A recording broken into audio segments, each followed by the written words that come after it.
Hi, I'm Dr. Tuepenz.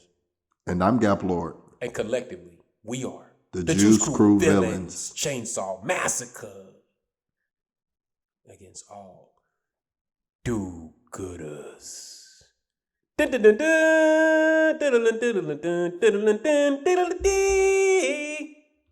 Hold on, rewind that. Slow it down. I just dissed you. I said bananas ain't bananas. I can't even come up with nothing. Sad. I thought you about to kick the bar. I said bananas ain't bananas. I thought you about to kick the bar. See, look at them good waves. Those are good waves. Good waves.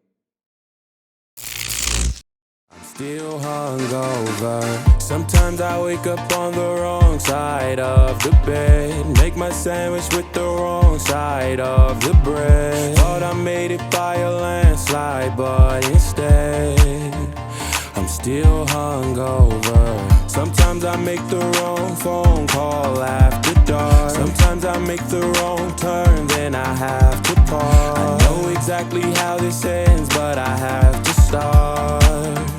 I still come over. I'm just living my life. I'm just living my life. I'm just living my life. I'm just living my life. And I'm not living it right, but I don't give a damn.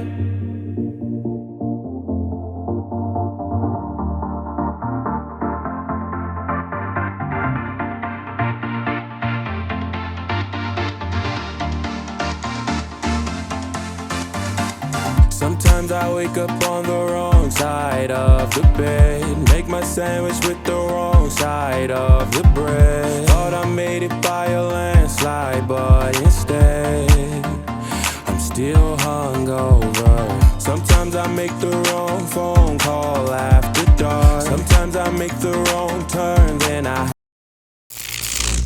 So today we have an amazing topic, and today we'll be talking about how are the ACTs and SATs culturally biased?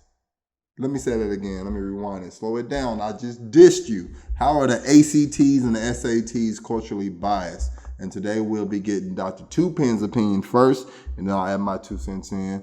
And Dr. Tuepenz, what do you feel about the ACTs and SATs being culturally biased? Man,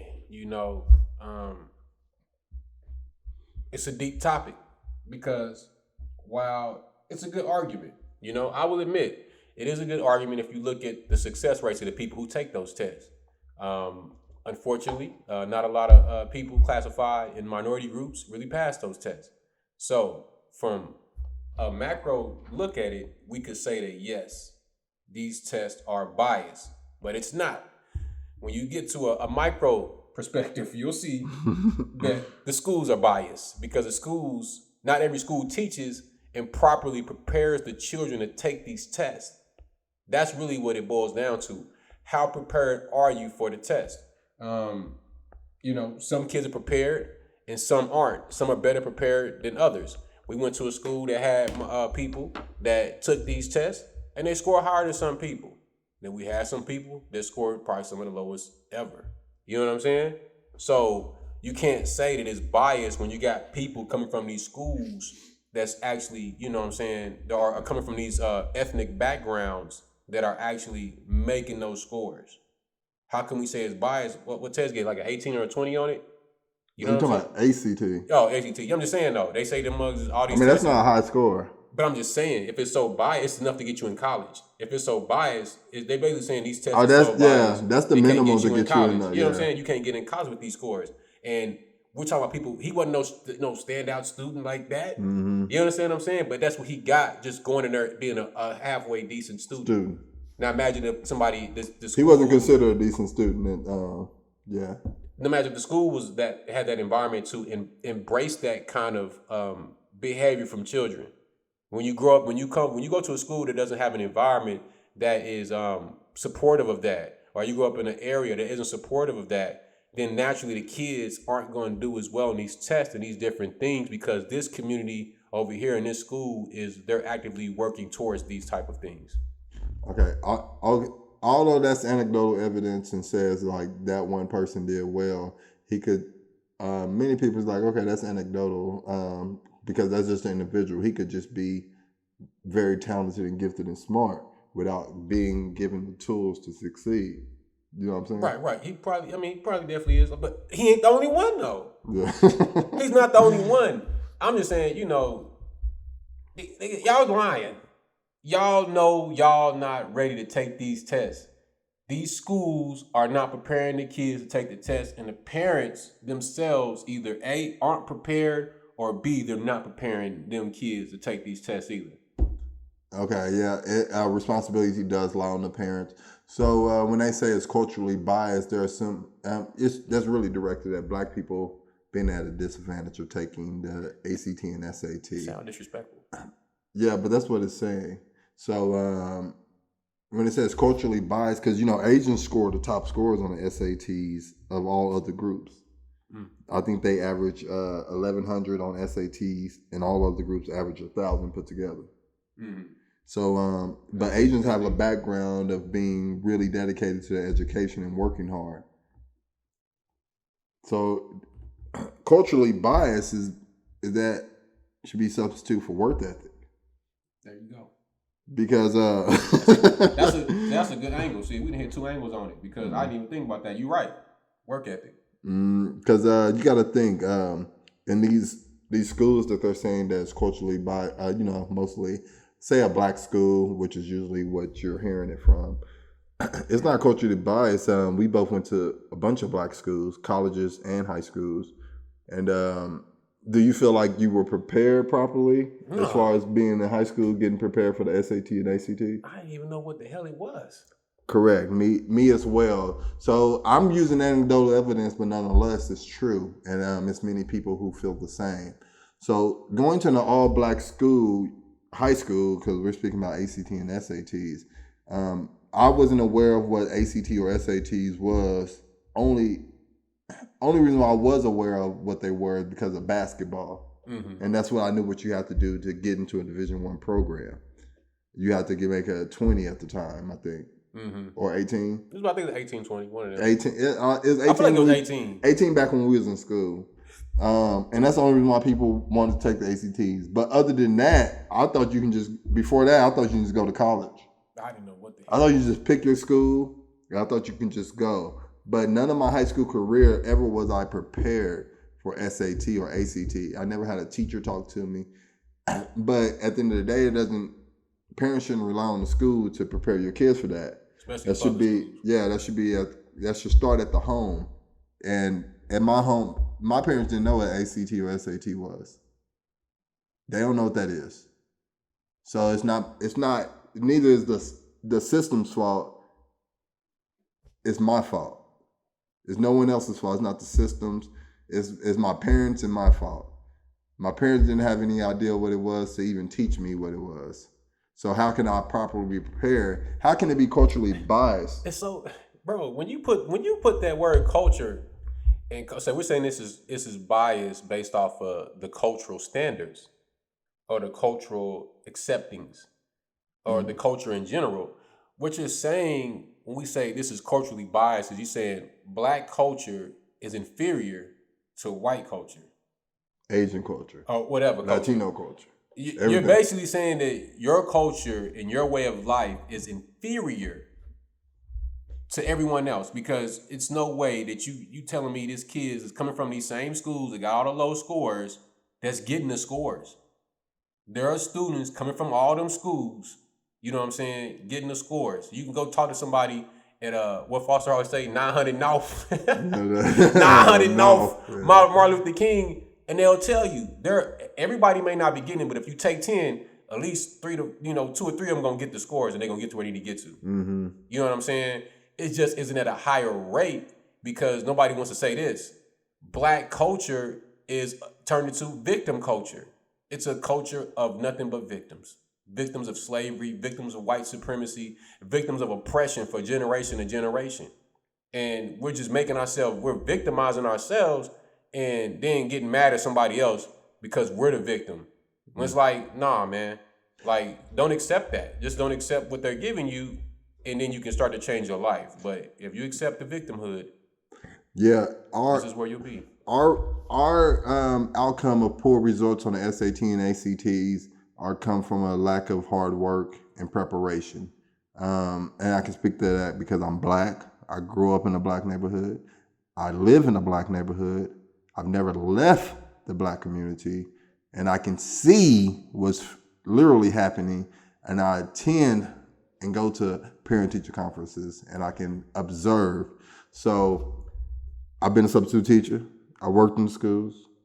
I went to the schools. So I think I have a balance of observation of what's going on. We're not preparing our kids for SAT, ACT. We're preparing our kids to make it to the NBA, NFL. If that. We're not investing into our kids' education. You tell me the last time you seen a Black parent pay for tutoring. I ain't never heard of it. I know they do. I ain't never seen. I'm talking about you growing up. When you have friends? When have you had friends say, "I can't go. I have to go to tutoring. My mom paid for it." Never. It's not even a such thing. It's not even. I don't even think I knew what tutoring was back then, or what. I don't even think I understood the idea of what a tutor did for you. So all Black people, imagine asking your parents instead of paying for the basketball league. Imagine if you asked your parents, "Hey, could you pay for tutoring?" What would they say? I know. Who's gonna take you? I know what my parents would say. I know what my parents say. She might do it. My parents are more likely to pay for sports than pay for tutoring. My mama would. And that's no diss. There's no diss to my parents. They just they thought it's more. They thought it's more of an advantage of you making it. Me per se probably making it in sports. But my parents wasn't paying for no science camp, no any academic. Like I won trips to go out of the state to DC for academic achievements.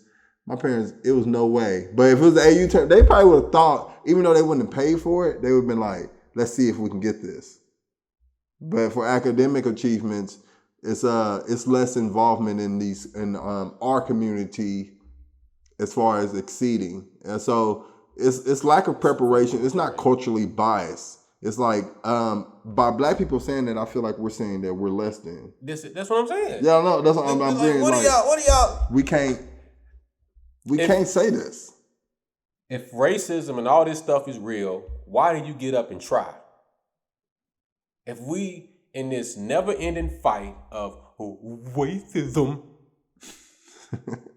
why even get up and go? Why even do anything? Why are you trying so hard? Why are you not going out there and fighting the enemy? If you so worried about it and all this culturally biased, what are you doing to combat this? What are you doing to make this a thing of the past? Black people over the years, we just become a group of people who have become comfortable being victims. And I just can't stress that enough. It's like, y'all comfortable with it. They like it. If it's culturally, so who's teaching the kids in these Black schools? Is Black teachers, white teachers, what? I don't know what you. So we both been to Black schools. Now, was the majority white teachers or Black teachers? Black. So is Black teachers preparing these Black kids for the? Absolutely not. And it just goes back to, are they prepared themselves? Do we have, just because you got a Black teacher at a Black school, it doesn't mean they're going to be a great teacher. And we seen that with that from that post, about the questions. The what? They was asking the kids. Oh, yeah. You know what I'm saying? Yeah, we don't get it. But I'm just saying though, that's just an example of, we know some of these people that's teachers now. Well, we're at the age. No, we know you. Well, we could be teachers ourselves. Exactly. And we have people that's our age teaching that are kids. Teachers. Yeah. So we know who's teaching the kids. And we know who's full of shit and who isn't. When you got full of shit Black people trying to teach young Black kids something, you might as well making some Monster Codys or something. You ain't y'all know what Monster Cody is. Y'all not even understand it. He a yeah. monster. That's what you created, because you got grown-ups lying to these kids who they don't come from much as it is. Their parents is barely around. Most of them probably don't have their fathers. So you got somebody at the school, especially in a male role, lying to these kids. Maybe not intentionally, but exactly. Nonetheless, yeah. I want to make that clear. I'm not saying you should die for it, but if you lie on accident because you don't know any better, you should go back and correct yourself. You know what I'm saying? Once you figure it out, you know what I mean. Once you realize it's a lie, And the reason we can say all this stuff is a lie is because, I mean, like I said, other kids pass the test. What's wrong with everybody else? Why is this one kid out of the 5 or these 2 or 3 out of the 10 the ones that can pass it? What's so different about them and these other kids? Go back to what my man's over here said. Work ethic. These 2 or 3 kids bust their ass so they could be where they at. And they didn't do it just through scholarship basketball and football and everything else. They did it academically. A lot of people can get up out of these situations. A lot of you kids, if y'all young and y'all watching, you in high school, you can leave your parents' house through an academic scholarship and go anywhere in this world.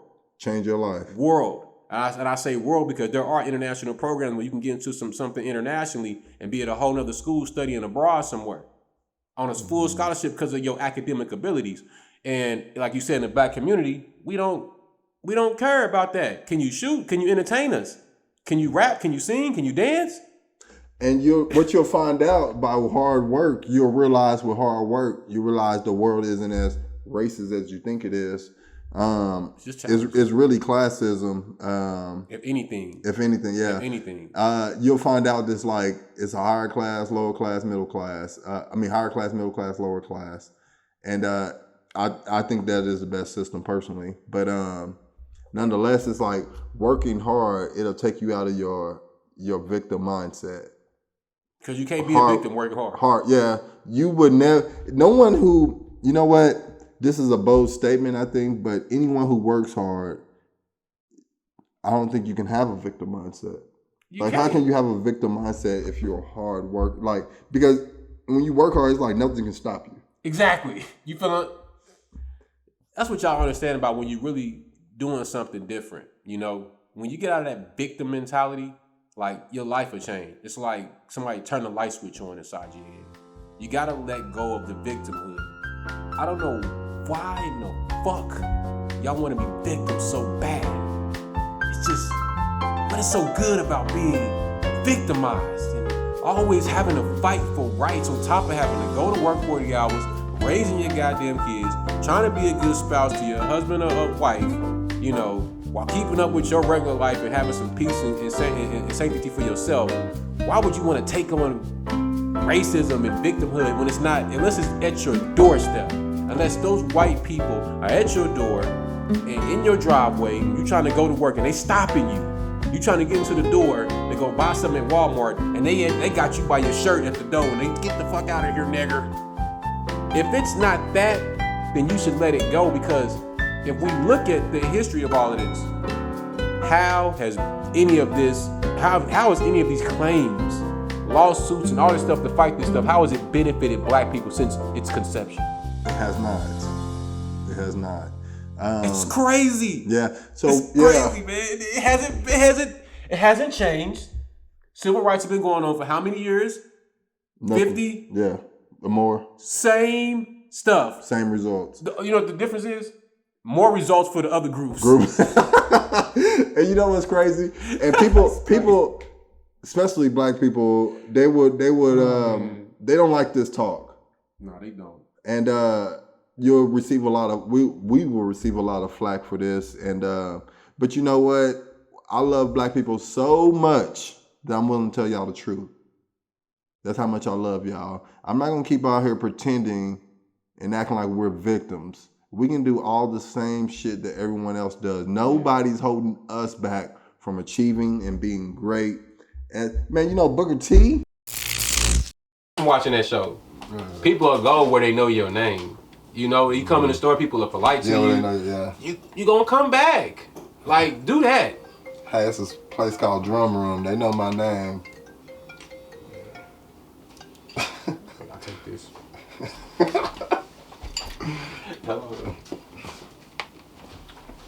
How about we sit down and talk? Okay, what you want to talk about? I don't know, ask me a little question. Sandwich with the wrong side of the bread. Thought I made it by a landslide, but instead I'm still hungover. Sometimes I make the wrong phone call after dark. Sometimes I make the wrong turn, then I have to pause. I know exactly how this ends.